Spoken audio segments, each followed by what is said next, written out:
Maths and science के related videos को देखने के लिए मेरे चैनल को सब्सक्राइब कीजिए। अगर अच्छी लगे वीडियो तो बेल आइकन को प्रेस कीजिए। Today we are going to discuss about exercise 2.1 of standard 9th. First question में पूछा गया आपको which of the following expression are polynomial in one variables and which are not state reason for your answer. Question is कि आपको ये जो values दी हुई हैं, ये स्टेटमेंट्स दी हुई हैं आपको, उसमें से कौन सी जो स्टेटमेंट है वो पॉलिनोमियल है और कौन सी वाली नहीं है ये बताना है हमने, और कौन सी वन वेरिएबल में है और कौन सी मोर देन वन वेरिएबल में ये भी बताना है, और अगर कोई पॉलिनोमियल नहीं है तो वो क्यों नहीं है ये रीजन बताना है, उसका स्टेट करना है रीजन। ठीक है, first question is 4x² minus 3x plus 7। अब देखो यहाँ पे वेरिएबल जो है आपका x ही है, दोनों में x है, x और उसकी पावर यहाँ पे 2 है और यहाँ पे 1 है। तो दैट मीन्स जो आपका 1 है एक्सरसाइज 2.1 में, जो आपका 1 है वो पॉलिनोमियल है। तो आप क्या लिखोगे, 4x² minus 3x plus 7 is variable in is polynomial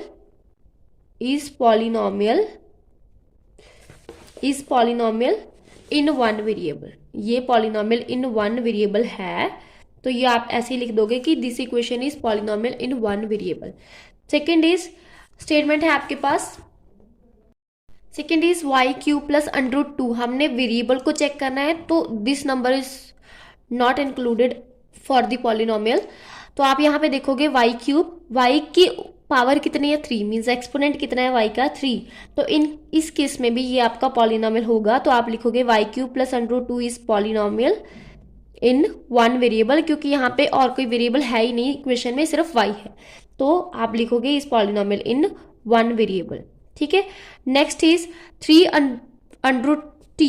तो 3√t का मीन्स है 3 की पावर 3 t की पावर हाफ प्लस t की पावर 1√2। अब देखो यहाँ पे वेरिएबल एक ही है, ठीक है, लेकिन एक में वेरिएबल की पावर हाफ है और एक में वेरिएबल की पावर 1 है।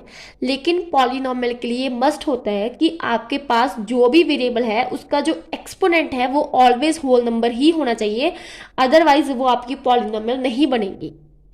ठीक है, तो इस केस में ये आपका हाफ आ गया और ये 1 आ गया। 1 वाला तो बन सकता है, लेकिन हमने तो होल इक्वेशन का बताना है। तो आप यहाँ पे लिखोगे कि this is not a polynomial, not a polynomial. क्यों? अब इसका रीजन है, नॉट अ पॉलिनोमियल तो लिख दिया हमने, क्यों नहीं है वो बताना है। बिकॉज इट या because it's exponent, because its exponent of variable is not a whole number, या फिर because exponent of variable is not a whole number, because its exponent of variable is not a whole number। अब देखो next वाला question में भी same चीज बन रही है आपकी, y की पावर 1 आ गया 2। अब ये जो y है वो ओवर के बाद है, तो यहाँ पे आएगा y की पावर -1। लेकिन मैंने अभी क्या कहा कि कोई भी पॉलिनोमियल तभी पॉसिबल है अगर उसका एक्सपोनेंट जो है वो आपका होल नंबर हो, लेकिन यहाँ पे तो माइनस में चला गया तो वो होल नंबर रहेगा ही नहीं। तो this is not a polynomial because, same reason, because exponent of variable, exponent means power. लिखने का तरीका है बेटा, मैथ्स में पावर को एक्सपोनेंट बोलते हैं। किसी नंबर की पावर है तो वो उसका एक्सपोनेंट है। Exponent of variable is not a whole number. ठीक है, is not a whole number. Next is x की पावर 10 है, पूरा है, y की पावर 3 है, पूरा है, और t की पावर 50 है, पूरा है। मतलब कि तीनों के एक्सपोनेंट होल नंबर हैं और ये 3 वेरिएबल दिए हैं। तो आप क्या लिखोगे, this is a polynomial in 3 variables, this is a polynomial in 3 variables, in 3 variables. ठीक है, next is right coefficient of x²। आपने क्या देखना है, सिर्फ x² वाली टर्म देखनी है, उसके आगे वाला नंबर जो होता है दैट इज कोफिशिएंट। तो अब देखो यहाँ पे x² है और यहाँ पे उसका कोफिशिएंट क्या है, उसके आगे कुछ नहीं लिखा, दैट मीन्स वहाँ पे 1 होगा। तो कोफिशिएंट ऑफ x² कितना आ गया यहाँ पे, coefficient of x square is equal to 1।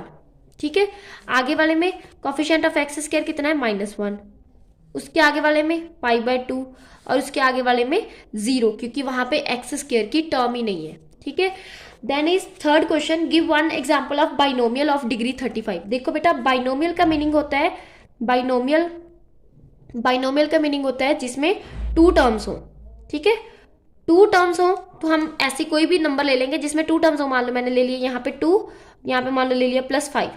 अब साथ में उन्होंने कहा है कि बाइनोमियल हो लेकिन उसकी डिग्री 35 हो, और डिग्री का मीनिंग क्या होता है कि जो भी वेरिएबल लेना है आपने उसमें उसकी हाईएस्ट पावर जो है या हाईएस्ट एक्सपोनेंट जो है वो 35 होना चाहिए। तो आप यहाँ पे क्या लिखोगे, वेरिएबल मान लो मैंने ले लिया x, उसकी जो मैक्सिमम पावर है वो आप लिखोगे 35।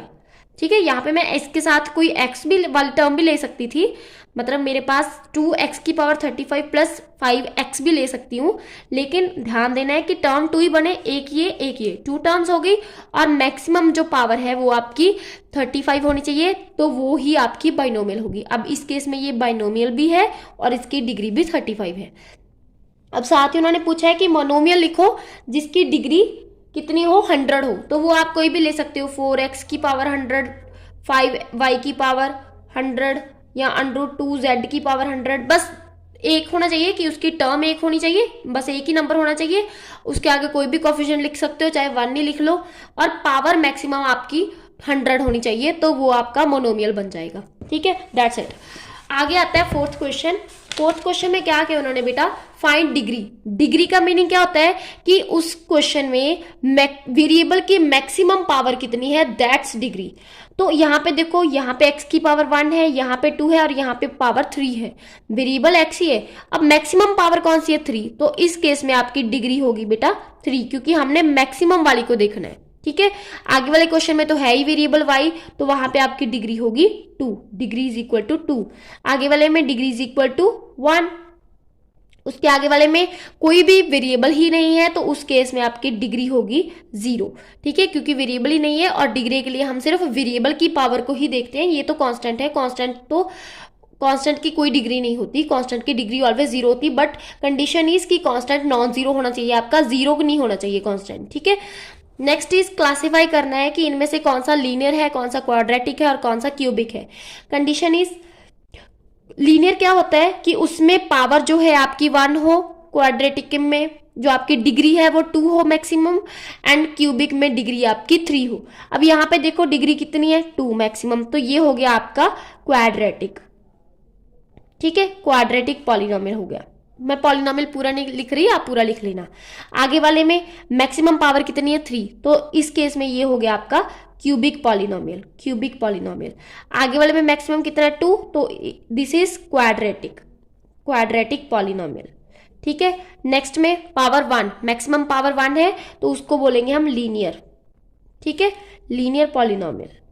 आगे वाले में मैक्सिमम पावर 1 है, this is also linear polynomial. आगे वाले में पावर 2 है, तो दिस इज क्वाड्रेटिक पॉलिनोमियल। आगे वाले में मैक्सिमम पावर 3 है, तो दिस इज क्यूबिक पॉलिनोमियल। ये थी हमारी एक्सरसाइज 2.1। कल हम डिस्कस करेंगे एक्सरसाइज 2.2।